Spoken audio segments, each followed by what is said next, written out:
Hi there guys, my name is Max Riles, I'm from the Players Academy, and today we're going to be looking into restringing the bass.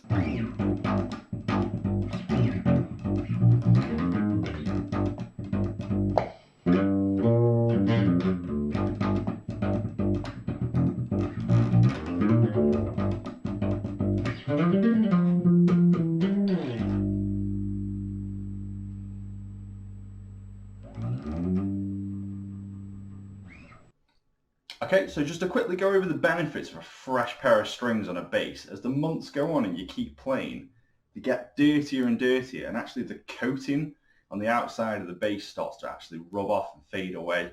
You lose a lot of sustain, you lose a lot of treble, and you get what's known as a dead sound. And that just means all that lovely, nice high end just starts to fade away over time. Okay, so just before we get started, we'll need a couple of things.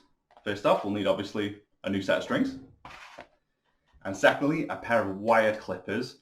Now obviously these can be dangerous, so do talk to an adult before you grab a pair and ask them for some help.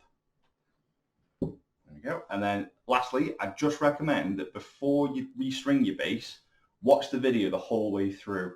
Because I do recommend as soon as you've taken your strings off your bass, try and get a new pair on in the same day really. So what's going to happen is your neck's going to move slightly, and if that new pair of strings on it in the same day, it should keep that neck nice and stable.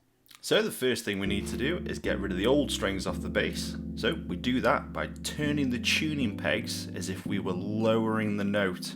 And eventually, if you turn them enough, they should get really, really loose. And here we go, it should just pop straight out.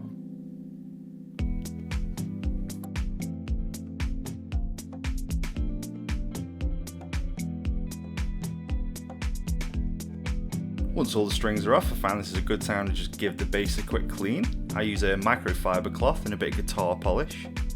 Obviously you don't have to do this part, and only clean the actual bass. Don't clean the fretboard, and if you do, just use a clean cloth, as we don't want any of that polish to sink into the fretboard. Now it's time to get our strings out. Inside the packet they should be labelled with what gauge each individual string is.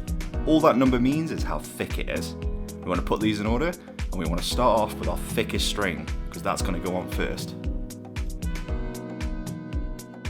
Now we've got our thickest string, let's put it into the first position.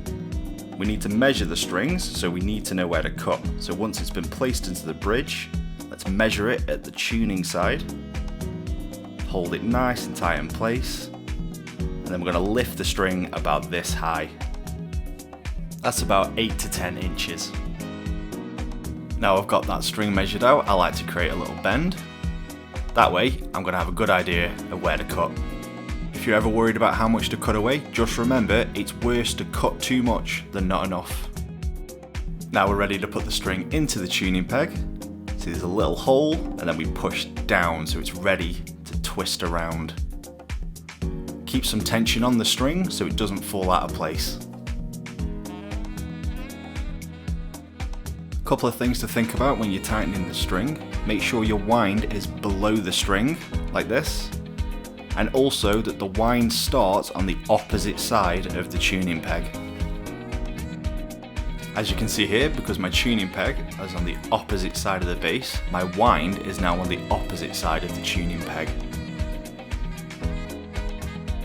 Now we just repeat this process until all the strings are on the bass. Just remember that the string closest to you is the thickest, and the string furthest away is the thinnest. Now, let's get ready to tune.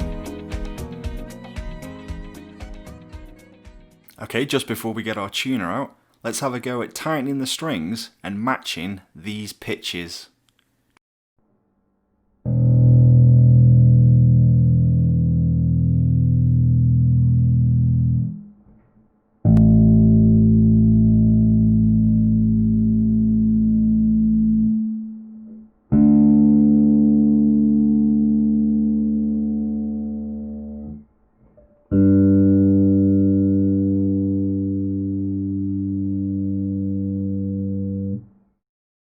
Okay, so now the strings are round about where they need to be, let's get our tuners out and make sure they're in the exact pitch. And there we go. So now we've got a fresh new set of strings. We should have a nice bright sound out of your bass now.